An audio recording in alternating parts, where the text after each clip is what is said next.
Dante, ano yung detalye nitong pagpunta ng Bayan Muna Party List dyan sa COMELEC? Magandang tanghali, Aga. Actually, Rally nitong grupong Bayan Muna dito sa harap mismo ng Commission on Elections at pinangungunahan nga ng kanilang chairman na si Attorney Nery Colmenares yung pagsusumite ng isang letter complaint dito sa Commission on Elections o COMELEC.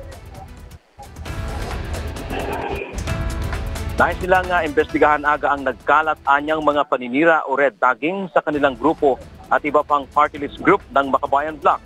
Ayon kay Bayan Muna, Chairman at number 1 nominee na si Attorney Nery Colmenares, may mga poster silang sadyang nilagyan ng protector umano sila ng CPP-NPA.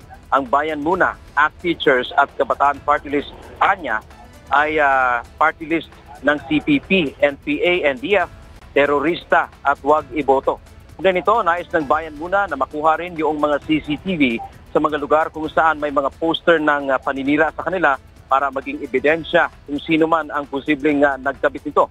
Dagdag pa nito, labag sa bagong resolusyon ng COMELEC ang ginawa sa kanila na bawal ang red tagging o labeling kapag wala namang sapat na ebidensya sa panahon ng eleksyon.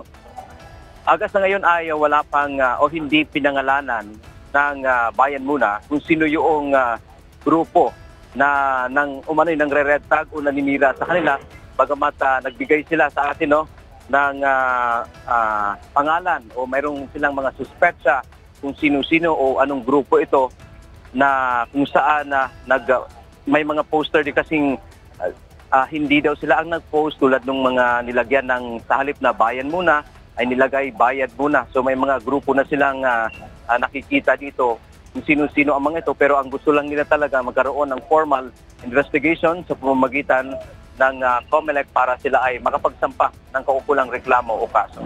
Yan ang ating update mula dito sa Maynila. Balik sa iyo, Aga. Maraming salamat, Dante Amento.